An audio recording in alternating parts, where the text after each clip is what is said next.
palihog manglit. Good morning. Ya atong tipayaon o ato ang ingon atong tapad. Good morning igsuon o nadungog kanimo ang tawag sa Dios kanimo. Okay?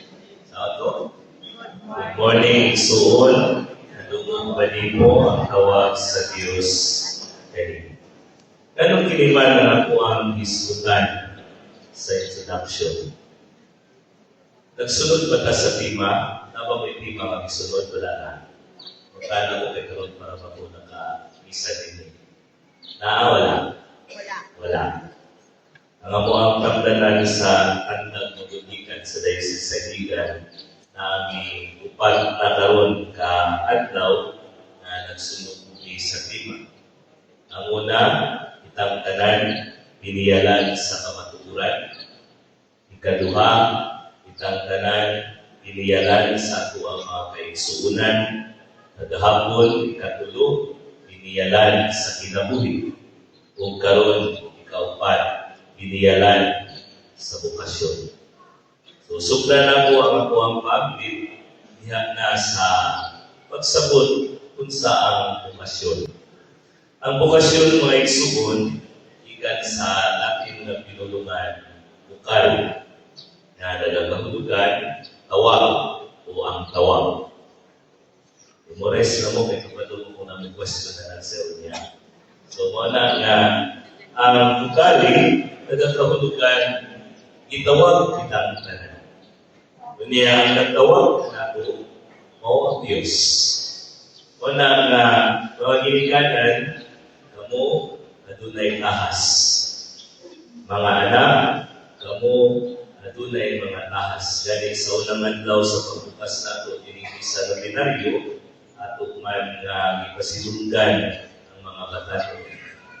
Nindot kayo ang pahinumdum ni Pope Leo XIV kanato na ang mga kabatanunan kamo ang diog sa simbahan niini nga panahon. Karon nga panahon.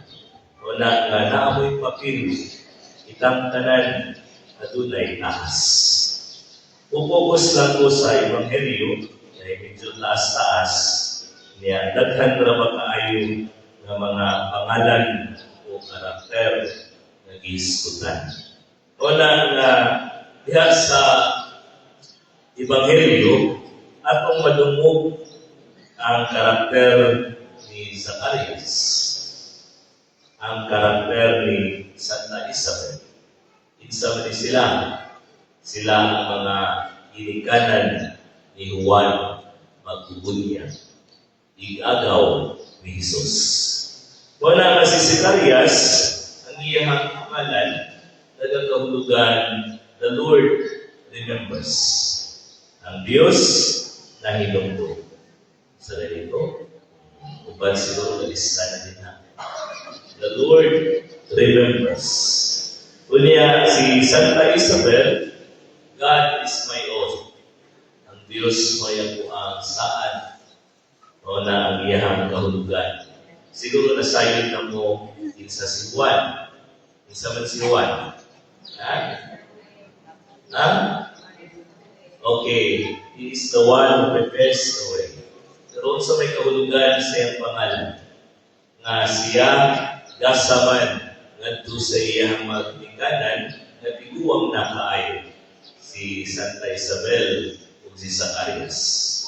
So, ang kahulugan sa pangalan na dyan, nagkakahulugan, God is gracious. Ang Diyos, maghihatagod. Or sa lain na pulong, God's graciousness. Ang pagkamanghihatagod sa Diyos. Una nga si Juan, gasa sa tiguang nga ginikanan na si Zacarias o si Isabel. So, daghan na kayo. Pwede na siguro kumuhunong. Pero, kung sa may punto nga angay na itong mamalandungan. Upalik ko sa sinugdanan, itang tanan, itawag sa Diyos. Ang akong pamagkalang karon, nakabalo na bata,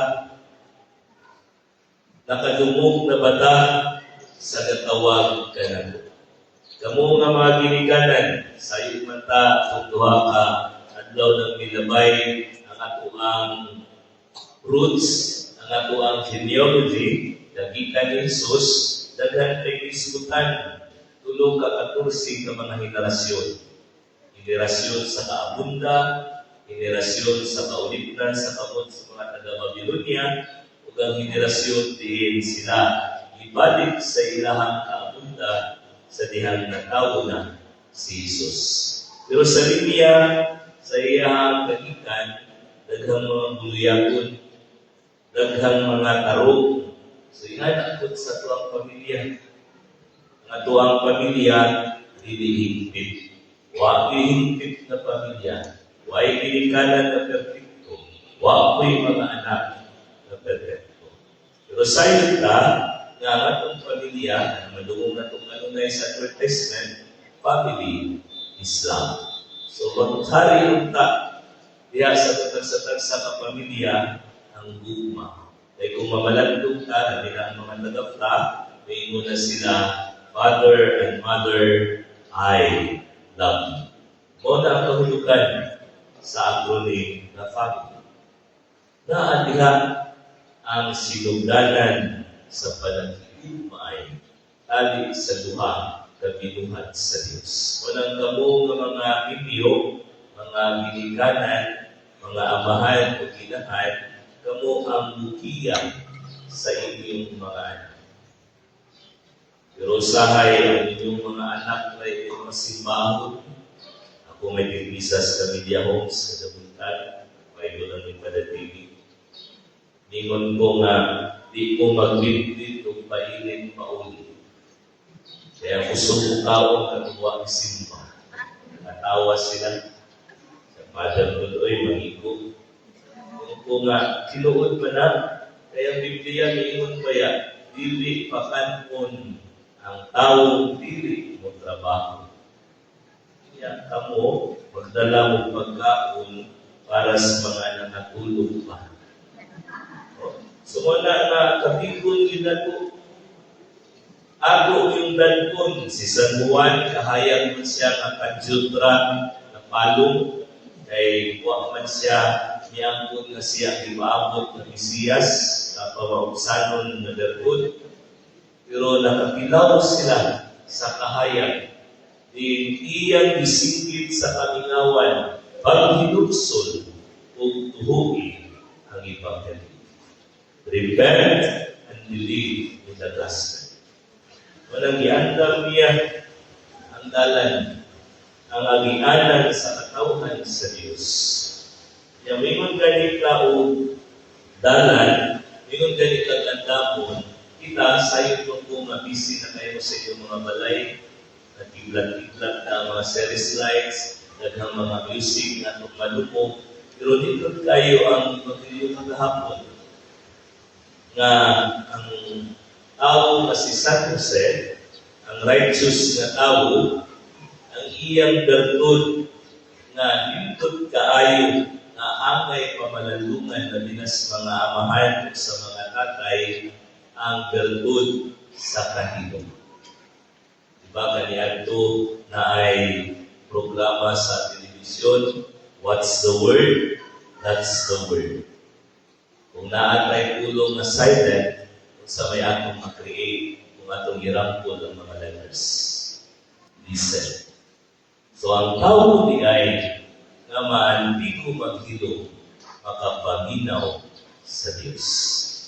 Ang akong pangutana karon, ilang pagkaha na nato ang bigahin sa kahilom, taliwala sa kasama, sa kalibutan, ug sulod sa tagsa-tagsa ng mga panimalay.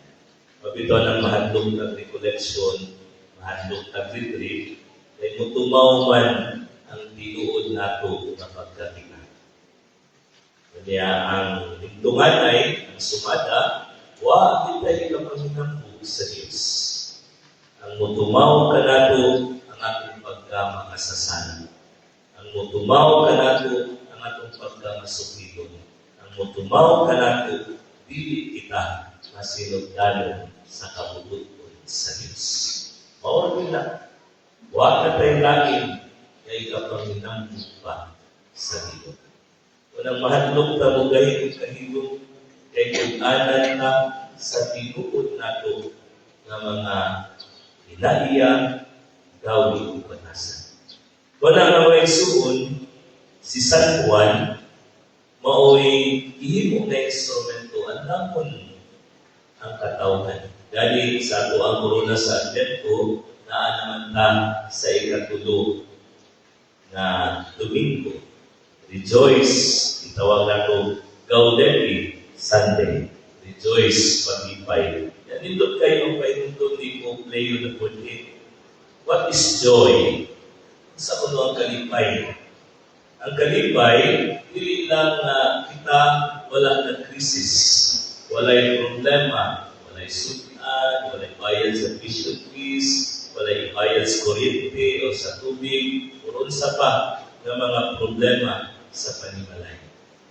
Kundi ang kalipay, nga milahutay kita, naniwala sa atong isatubang na kabutan sulod sa tagsa-tagsa ng panimalay. And that is joy na magpahinumdum ka na ito isagwa ka tayo sutan sa hay kay Pictus yun. Diba? 500 na lang may budget sa gobyerno. O, yan wala social media. O, imbis nga mag-spaghetti ka, isuwa na lang kay ma-afford na. Imbis nga dito itong imuhang-ham, o bula-bula na lang, o fishbowl bakahan, o tinapa, o maglitson, litson manok na lang. Maigo pa kang 500. Prutas na lang daan, murang kulang. No? Pero dito tayo magiging ta. Ang kalipay, dili kita ang hinungdan. Ang kalipay, gasanin sa Diyos. O nang akong gihatagan ako name ang joy, Jesus over you. Hinaot na siya unta. Dili unta ang atong mga gusto, dili unta ang atong mga unsay madawat panahon sa Pasko. Kaya nasayon na nga ang biluod nga diwa sa Pasko, mauman ang pagpanghatag. Iyang ihatag ang iyang kaugalingon. Siya ipadala sa Diyos na mahal. O bitaw lang na ako'y idea, usahay ka na bang mamalandong ko, may pa ang Pasko kay murag para sa mga bata. Kaya sa bata mata, kanunay kitang makadawan. Pero buda ko kay ita, mahingkod na ta, nabi nang naparin ako, murag ako na may kanunay manghatag. Wala pang bata kay madawa, pinarong ko dito na ni Santa Claus. No? Ay babaw sa itong muskitero, utangan kagregado. Kadugayan, masakna na ito atong Santa Claus diay atong mga giniganan. Una ang realidad, una ang bukasyon na ito, itang tanan na ay tahas. Itang tanan na ay misyon. Ang akong pangutana karon, kung sa kaha ang tahas di kita itawag niini na panahon. Ikaw sa paginiganan, kung sa kahit ahas sa Ginoo, kanimo niini panahon na. Panahon sa tubig sa paglaon. Siguro mayroon ang mana, di na po magbubog-bug susama ni San Juan Magugunya. Di na po mo inom o isog na ilimnon. Yan, naraman sila itulungan nun, 3 times na lang kung sila mo inom. Okay? Na okasyon. Birthday, holiday, everyday. Atay. Kung nailan, tulungan mo. Tinuod mo na, mga tatay, hindi ko gahusgahan.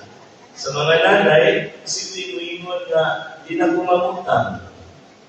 Murang para ba ninyo o hindi ka daadlaw sa siyang daadlaw. No? Indot mong sapatos, indot mong silina, indot mong make-up, kung pangutana, di ba ka naimutan? Tawa mo. Indot ko mong kilay, sa usapo ninyo, inyong drawingan, yung irison, dayon, usmo na mo. Hindi mo masaktan sa akin. Wala yung kinaiya. Ngayon mo kilay 2025. Sulayan mo ka ng palit. Mga anak, sa kahay nakit sa ilong kanimo, ining panahon na. Paminaw na maka, kay naukon na mamuti, ang kadumo, subuon mo, o tandok mo, di na mamutulong. Kaya, sahay, mag-project mo dyan mo. Naman is balay isugod, natin project, naman, 100 lang. 100 sa project, 400 sa o sa inyong mga parcel. Ano yung mga kamatutulan? Ngangay nato nga mamalantungan. Kung sa kahay tawag sa Ginoo kanamo, nga usa ka pamilya. Aron mahimong mapulukon o mahimong makahulugan ang among Pasko ni ining tuligan. Si San Juan, ang iyang tawag, iyang igadoy, iyang ipabalik ang katauhan sa Diyos. Kita, kaya sa tutag-satag sa kapamilya, nindot po ako kultura sa mga Pinoy na mag-usa kita o simpa. Nindot ka sa pamilya kung kumplito. Amahan, anak, o inahan. Walang ihatagan tagsumbanan sa sagrada pamilya, na bisan dili-higpit ang atuang tagsatag sa kapamilya, na ay modelo na nato ang pamilya ni San Jose, ni Maria, ni Jesus. Kaya si Jesus yung isutan man sa mga kahulugan sa iyang pangalan. Sa kahulugan ni Jesus, na ito sa liting kagapon na sa introduction, ang Ginoo uluwas. Jesus means Yahweh saves. Ang anak Christ, assignment na ninyo, pangutanan ng kagantinig. Hindi mo na aktibo niya. So muna nga, diya sa ito ang kinabuhi karon, kung sa kahay tawag. So kamo na lang ang padayon sa pagpangalalong sa inyong pagputi, alam, ang hinuklok mo, gawas na maglista mo ang New Year's resolution, apila po sa inyong kinahanglan na baguhon, hinay-hinay sa atong mga kinabuhi. Kaya rin mahimok ta na makas sa ulo, sa tituod na diwa sa Pasko. So, mga isuon, akong panginaot, karoon naman kung mga panahon, makikuhan ka ninyo. So, magulugkon, malibayon na pagsabuyo sa Pasko.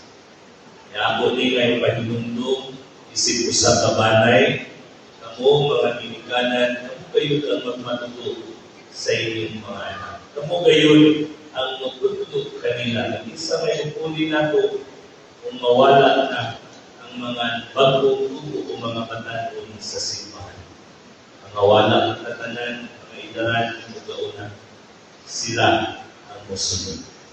Wala nga ako din sumadahon na kung si Zacarias na amang ako na kuyawan ito kung pray for me ha. Dahil i-action akong pag-awpagaw, i-action akong kahilantanon, dahil kinig na mga panahon, digit na din. Kung isa ko sa pamilya mo sa puntan, kung tapos na pinalin sa lahat ng pagkagabi. So, tatapok-tapok ko, niya arti ko dali ka usahay, kaya kumamaligo, o nang delikado itaan. Mapunoy naman tayo sa 30, sa arti ko noon, dalihan. So, wala niya usahay, ako na lang siguro ko balik maligo. Pero, pray for me. Pray na ng mga payo. Itang tanan. Pinaging panahon na di masaktan, hindot kaya kung panahon na nila, kung karin kami ulan. So, kamo, magdalang payo kay aron mahatlok ang ulan. Pero huwag payo, magdalang na lang sa ulan, diretso na naligo. At lang kinabuhi. So, muna nga, kung sa'yo ang tawag, si San Juan, klaro kayo ang tawag, iyang ipagano'y ang katauhan. Si Zacarias o si Isabel o sa ilang tawag, mutuo sa kabubuton sa Diyos. Ug mosalig ug dili mahadlok. Walang kapuso na po ang sumada sa Ebanghelyo ng tulong mag-ipasalig ni Angel Gabriel. Sa po si Angel Gabriel. Tuloro man sila ng mga archangels pito, pero tuloro sa ganito nga matumo. Sa mo po siya ang mensahero sa Ginoo. Tanan nga mensahe, tanan nga anghel nag-isgutan nga nagdala og mensahe sa katawhan sa Dios si Angel Gabriel na. Kaya si Angel Rafael o man itong mag-aali. Si Angel Michael o itong manlalaban o ibuntog kang Satanas. Wala nga ako sumadamon diya sa pag-ingon taliwala sa sitwasyon dili ko ta mahadlok. Wala giingon ayaw kahadlok igsoon. Padayon sa pagkabutan, padayon sa pagsunod sa kabubuton sa Dios. Kaya ang giingon sa balang kasulatan, mahitabo gayon sa hustong panahon ang atong ipangayo ihatag niya. Nakalak din ko tanaw sa video kagahapon na discuss sa dampo. Kung natin mga dampo, posibleng wala pa na itabo, pero mahitabo kayo sa hustong ng panahon, nagitagana sa Diyos na natin. So muna, napadayon, ayaw kahadlo. So ako ang katapusan na timbaya sa mga igsuunan na magkana ko kaganina na dumog na banako ang tawag sa Diyos. Karon ato igno na itong tapad. Suon, tubaga ang tawag sa Diyos kanino. Okay. Kalibog. Karon